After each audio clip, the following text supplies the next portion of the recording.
historic bubble, nothing is clearer than the fact that primitive man, whether in New Guinea today or eons ago in the prehistoric wilderness, is not, and never has been, a creature who peoples his world with bright fancies and lovely visions. Horrors lurked in the primeval forest, not nymphs and naiads. Terror lived there, with its close attendant, magic, and its most common defense, human sacrifice. Mankind's chief hope of escaping the wrath of whatever divinities were then abroad lay in some magical rite, senseless but powerful, or in some offering made at the cost of pain and grief. The mythology of the Greeks. This dark picture is worlds apart from the stories of classical mythology. The study of the way early man looked at his surroundings does not get much help from the Greeks. How briefly the anthropologists treat the Greek myths is noteworthy. Of course, the Greeks, too, had their roots in the primeval slime. Of course, they, too, once lived a savage life, ugly and brutal. But what the myths show is how high they had risen above the ancient filth and fierceness by the time we have any knowledge of them. Only a few traces of that time are to be found in the stories. We do not know when these stories were first told in their present shape. But whenever it was, primitive life had been left far behind. The myths, as we have them, are the creation of great poets. The first written record of Greece is the Iliad.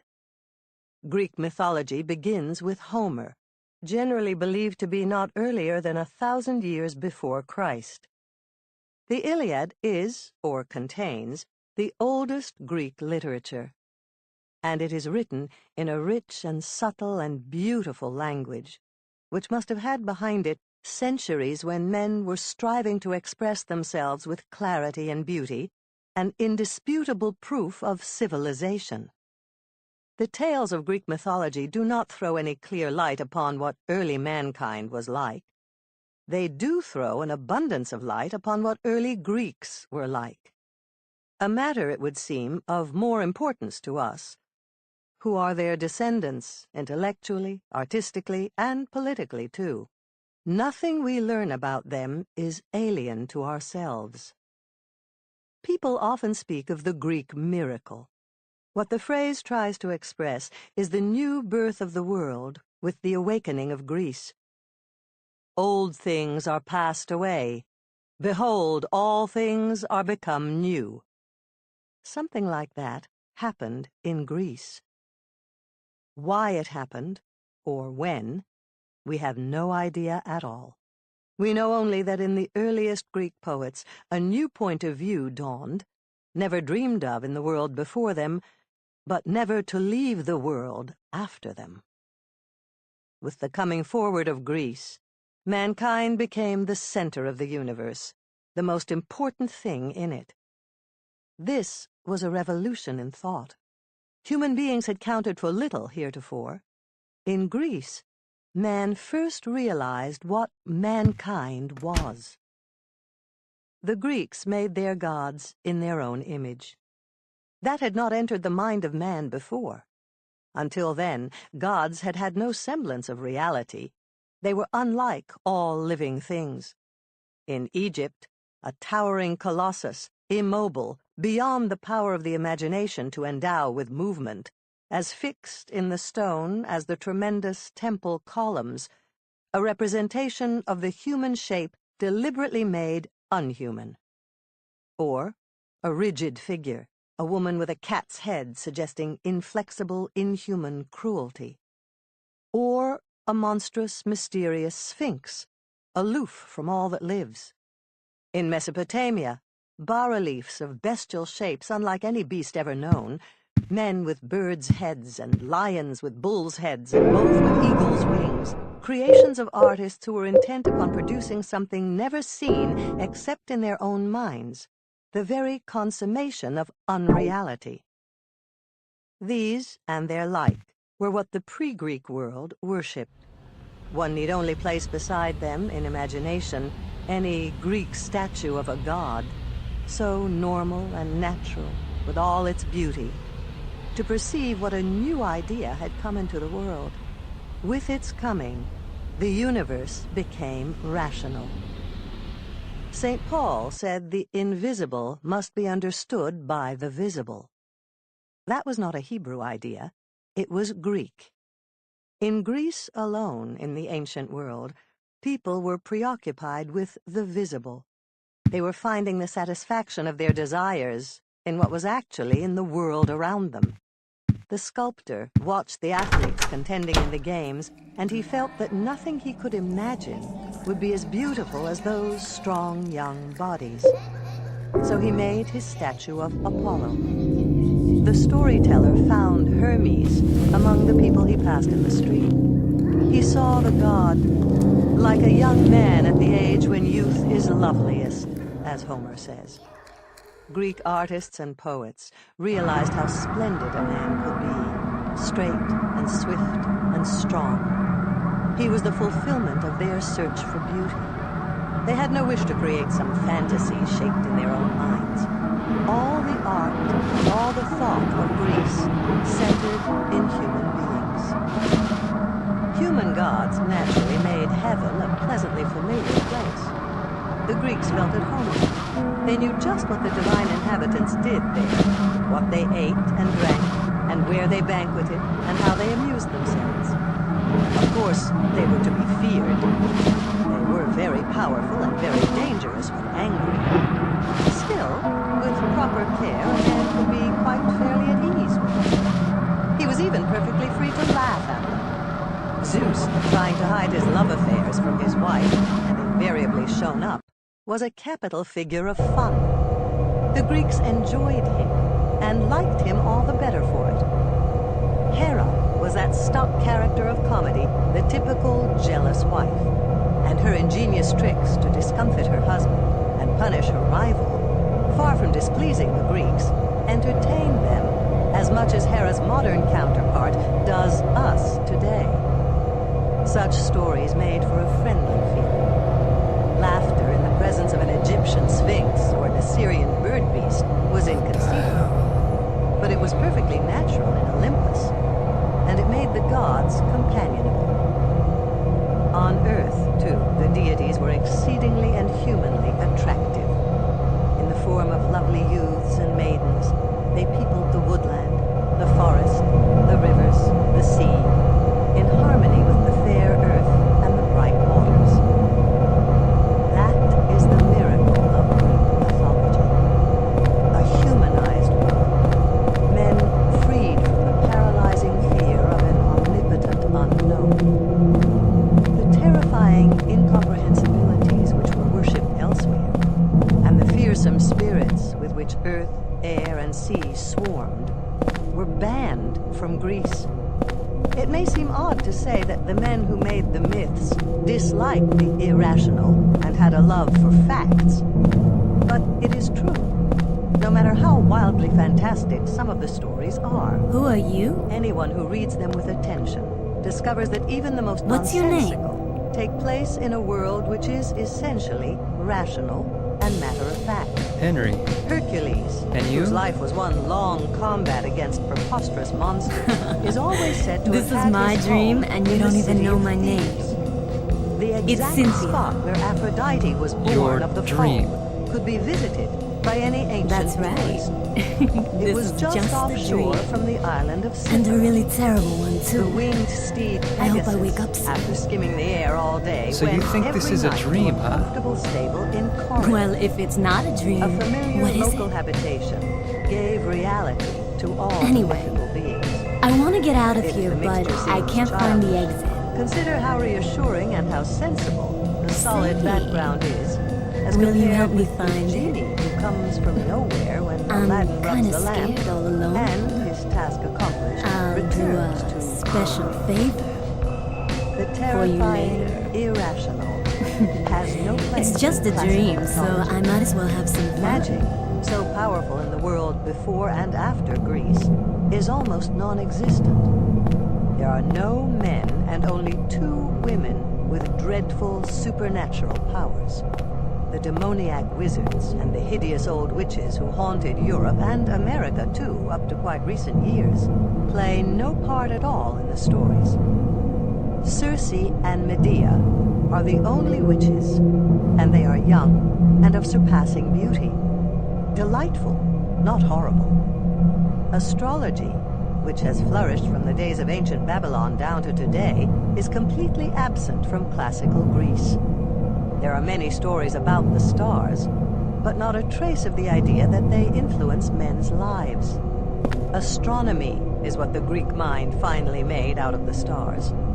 Not a single story has a magical priest who is terribly to be feared because he knows ways of winning over the gods or alienating them. The priest is rarely seen and is never of importance. In the Odyssey, when a priest and a poet fall on their knees before Odysseus, praying him to spare their lives, the hero kills the priest without a thought, but saves the poet. Homer says that he felt awe to slay a man who had been taught his divine art by the gods. Not the priest, but the poet had influence with heaven, and no one was ever afraid of the poet. Ghosts, too, which have played so large and so fearsome a part in other lands, never appear on Earth in any Greek story. The Greeks were not afraid of the dead, the piteous dead, the Odyssey calls them. The world of Greek mythology was not a place of terror for the human spirit. It is true that the gods were disconcertingly incalculable. One could never tell where Zeus's thunderbolt would strike. Nevertheless, the whole divine company, with a very few and for the most part not important exceptions, were entrancingly beautiful, with a human beauty. And nothing humanly beautiful is really terrifying. The early Greek mythologists transformed a world full of fear into a world full of beauty. This bright picture has its dark spots. The change came about slowly and was never quite completed. The gods become human were for a long time a very slight improvement upon their worshippers. They were incomparably lovelier and more powerful, and they were, of course, immortal. But they often acted in a way no decent man or woman would. In the Iliad, Hector is nobler by far than any of the heavenly beings, and Andromache infinitely to be preferred to Athena or Aphrodite. Hera, from first to last, is a goddess on a very low level of humanity. Almost every one of the radiant divinities could act cruelly or contemptibly. A very limited sense of right and wrong prevailed in Homer's heaven, and for a long time after. Other dark spots, too, stand out. There are traces of a time when there were beast gods. The satyrs are goat men, and the centaurs are half men, half horse. Hera is often called cow-faced, as if the adjective had somehow stuck to her through all her changes from a divine cow to the very human queen of heaven. There are also stories which point back clearly to a time when there was human sacrifice. But what is astonishing is not that bits of savage belief were left here and there. The strange thing is that they are so few. Of course, the mythical monster is present in any number of shapes. Gorgons and hydras and chimeras dire. But they are there only to give the hero his meed of glory. What could a hero do in a world without them? They are always overcome by him. The great hero of mythology, Hercules, might be an allegory of Greece herself. He fought the monsters and freed the earth from them, just as Greece freed the earth from the monstrous idea of the unhuman supreme over the human. Greek mythology is largely made up of stories about gods and goddesses, but it must not be read as a kind of Greek Bible, an account of the Greek religion. According to the most modern idea, a real myth has nothing to do with religion. It is an explanation of something in nature. How, for instance, any and everything in the universe came into existence. men, animals, this or that tree or flower, the sun, the moon, the stars, storms, eruptions, earthquakes, all that is and all that happens. Thunder and lightning are caused when Zeus hurls his thunderbolt. A volcano is a terrible creature is imprisoned in the mountain, and every now and then struggles to get free. The Dipper, the constellation called also the Great Bear, does not set below the horizon because a goddess once was angry at it and decreed that it should never sink into the sea. Myths are early science, the result of men first trying to explain what they saw around them. But there are many so-called myths which explain nothing at all. These tales are pure entertainment, the sort of thing people would tell each other on a long winter's evening. The story of Pygmalion and Galatea as an example. It has no conceivable connection with any event in nature. Neither has the quest of the Golden Fleece, nor Orpheus and Eurydice, nor many another. This fact is now generally accepted, and we do not have to try to find in every mythological heroine the moon or the dawn, and in every hero's life a sunlit. The stories are early literature, as well as early science. But religion is literature. In fact, sure, but nevertheless, plain to see. From Homer through the tragedians and even later, there is a deepening realization of what human beings need and what they must have in their gods. Zeus the Thunderer was, it seems certain, once a rain god. He was supreme even over the sun, because rocky Greece needed rain more than sunshine. And the god of gods would be the one who could give the precious water of life to his worshippers. But Homer's Zeus is not a fact of nature. He is a person living in a world where civilization has made an entry. And of course he has a standard of right and wrong. It is not very high, certainly, and seems chiefly applicable to others, not to himself. But he does punish men who lie and break their oaths. He is angered by any ill treatment of the dead, and he pities and helps old Priam when he goes as a suppliant to Achilles. In the Odyssey, he has reached a higher point. Swineherd says that the needy and the stranger are from Zeus. Who fails to help them sins against Zeus. Hesiod, not much later than the Odyssey, if at all, says of a man who does evil to the suppliant and the stranger, or who wrongs orphan children, with that man Zeus is angry. Then Justice became Zeus's companion. That was a new idea. The buccaneering chieftains in the Iliad did not want justice. They wanted to be able to take whatever they chose because they were strong, and they wanted a god who was on the side of the strong. But Hesiod, who was a peasant living in a poor man's world, knew that the poor must have a just god. He wrote, "Fishes and beasts and fowls of the air devour one another, but to man, Zeus has given justice. Beside Zeus on his throne, justice has proceeded." These passages show that the great and bitter needs of the helpless were reaching up to heaven and changing the god of the strong into the protector of the weak. So, back of the stories of an amorous Zeus and a cowardly Zeus and a ridiculous Zeus, we can catch sight of another Zeus coming into being, as men grow continually more conscious of what life demanded of them, and what human beings needed in the god they worship. Gradually, this Zeus displaced the others until he occupied the whole scene. At last he became, in the words of Theocles Hesper, who wrote during the 2nd century AD, "Our Zeus, the giver of every good gift, the common father and savior and guardian of mankind." The Odyssey speaks of the divine for which all men long. Hundreds of years later, Aristotle wrote, excellence, much labored for by the race of mortals. The Greeks, from the earliest mythologists on, had a perception of the divine and the excellent. Their longing for them was great enough to make them never give up laboring to see them through, until at last, thunder and lightning were changed into the universe.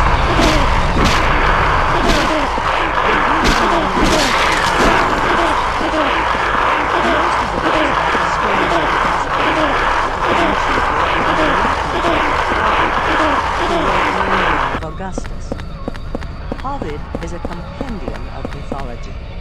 No ancient writer can compare with him in this respect. He told almost all the stories, and he told them at great length. Occasionally, stories familiar to us through literature and art come down to us only in his pages. In this book,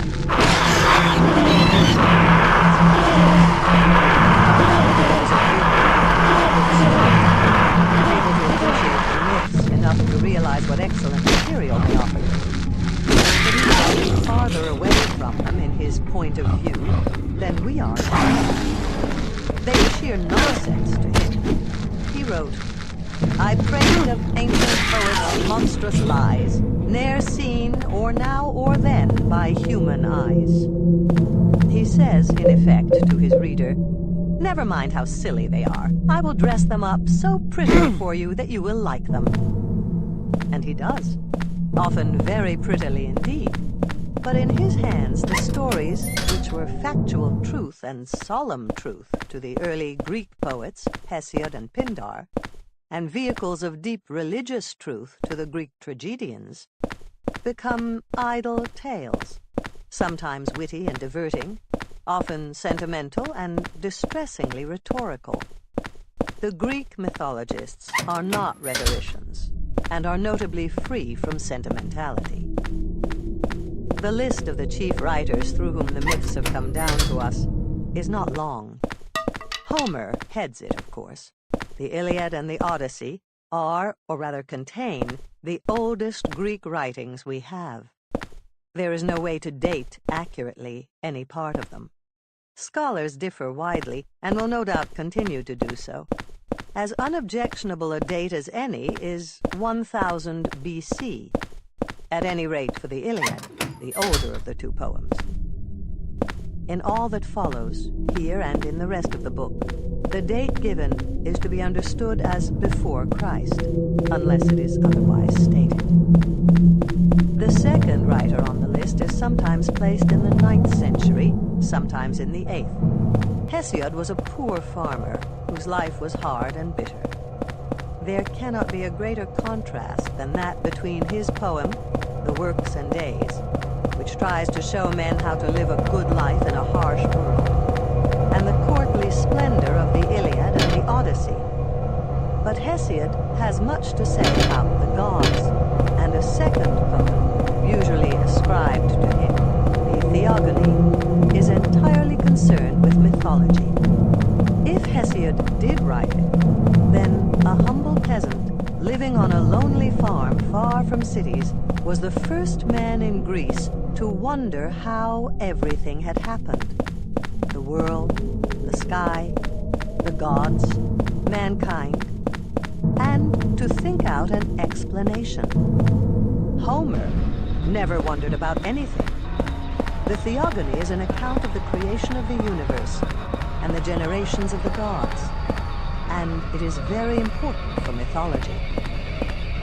Next in order come the Homeric hymns, poems written to honor various gods. They cannot be definitely dated, but the earliest are considered by most scholars to belong to the end of the 8th century or the beginning of the 7th. The last one of the belongs to the 3rd century or possibly 4th century Athens. Pindar, the greatest lyric poet of Greece, began to write toward the end of the 6th century. He wrote odes in honor of the victors in the games at the great national festivals of Greece. And in every one of his poems,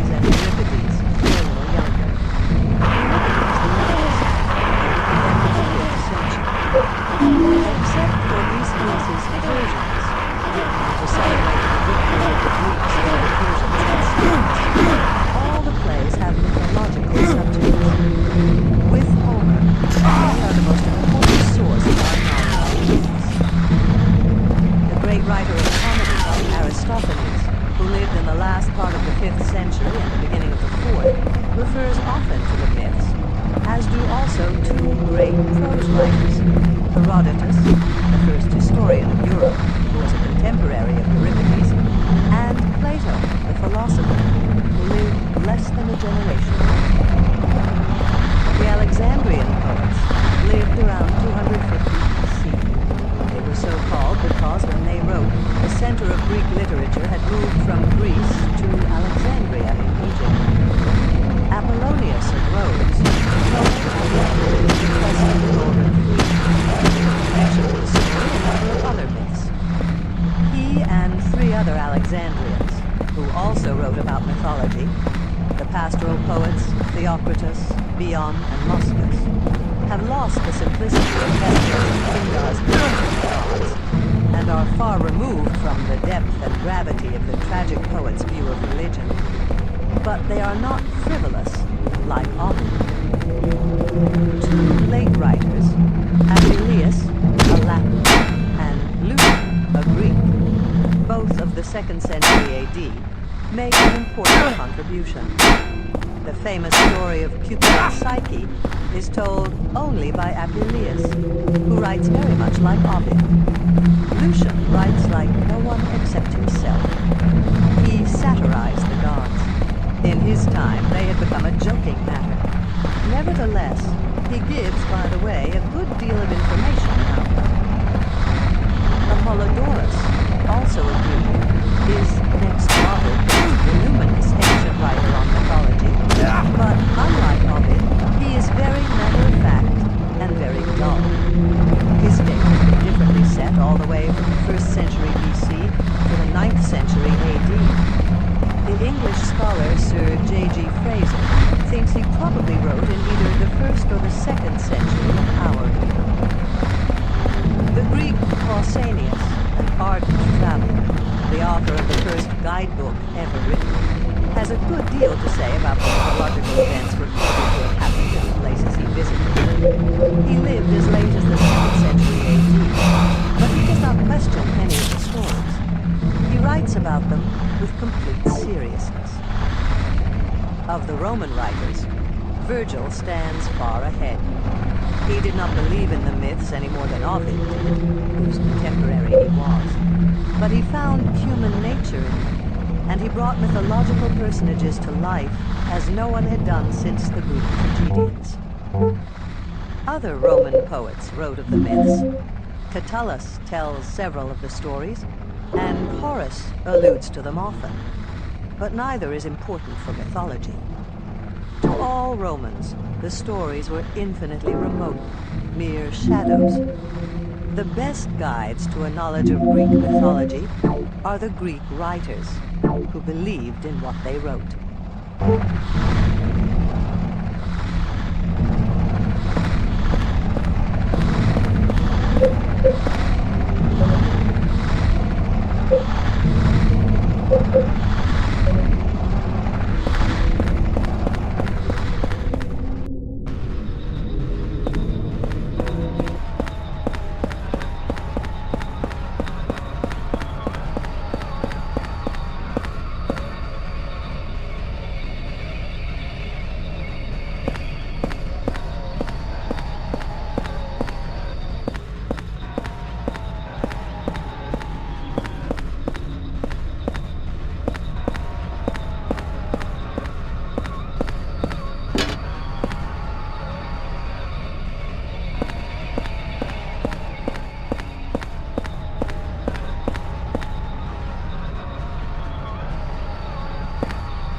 But it seems so real. Or could it be? Was I really inside that woman's dream? Ah, that's just stupid. What am I thinking?